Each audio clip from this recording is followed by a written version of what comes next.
Chávez, amigo, Okay. el pueblo está contigo. Well, thank you.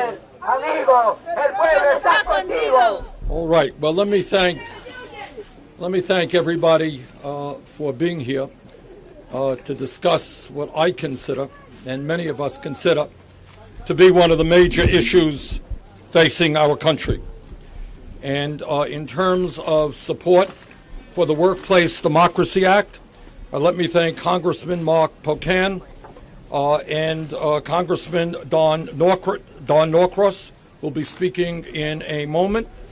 And I'm also very proud to announce that this legislation is being co-sponsored by Senators Patty Murray, Sherrod Brown, Elizabeth Warren, Patrick Leahy, Kirsten Gillibrand, Debbie Stabenow, Mazie Hirono, and Martin Heinrich. So I think we're off to a good start in getting the kind of support that we need in the Senate. And in a moment, I am going to be introducing the workers who will be talking about why we need the Workplace Democracy Act. And obviously, we want to thank Chris Shelton, the president of the CWA, for being with us as well.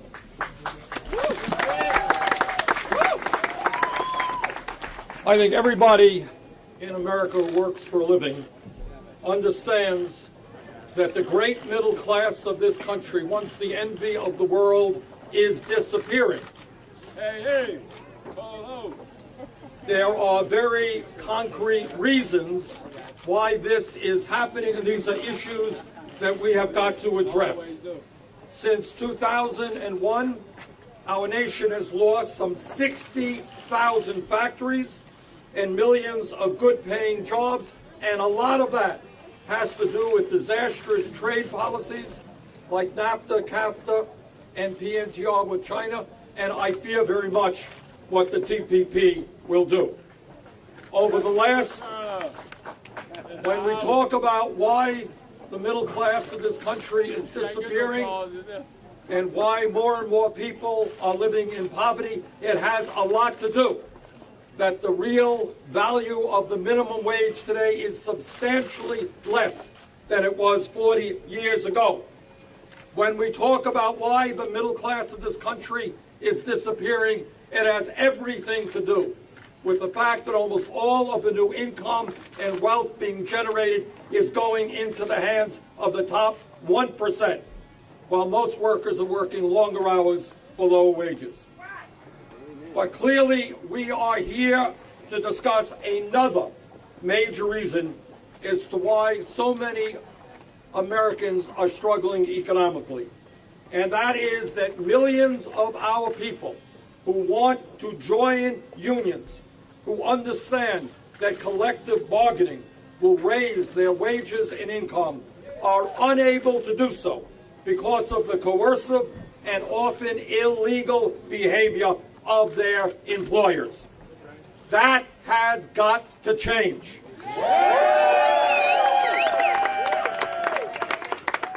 If workers in this country want to exercise their constitutional right to join a union, they must be allowed to do that.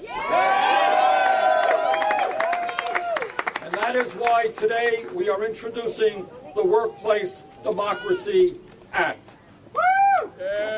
We are here today, all of us, to send a very loud and clear message to corporate America and employers all over this country. We will no longer tolerate CEOs who fire workers for exercising their constitutional right to form a union. We will no longer tolerate CEOs who threaten to move their plants to China or other low-wage countries if workers vote in favor of a union.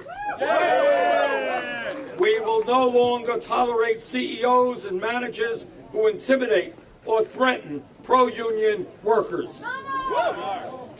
We will no longer tolerate CEOs who refuse to negotiate a first contract with workers who have voted to join a union. And that is what the Workplace Democracy Act that we're introducing today is all about. Today, if an employee is engaged in a union organizing campaign, that employee has a 1 in 5 chance of getting fired. Today, half of all employers threaten to close or relocate their businesses if workers elect to join a union. Today, when workers become interested in forming a union, they will almost always be forced to attend closed-door meetings to hear anti-union propaganda. And their supervisors will almost always be forced to attend training sessions on how to attack unions. As Human Rights Watch has said, and I quote, "Freedom of association is a right under severe, often buckling pressure when workers in the United States try to exercise it." This is unacceptable, and together we are going to change that. And we know the reasons why. Because when workers win union elections, more than half of the victories do not result in a first contract for workers a year after the election has taken place. We understand that this is not acceptable. We understand that when unions grow, the middle class grows. And when the middle class grows, America does well. This legislation will make it easier for workers to join unions and collectively bargain for higher wages and stronger benefits. Under this legislation, when a majority of workers in a bargaining unit sign valid authorization cards to join a union, they will have a union. End of discussion.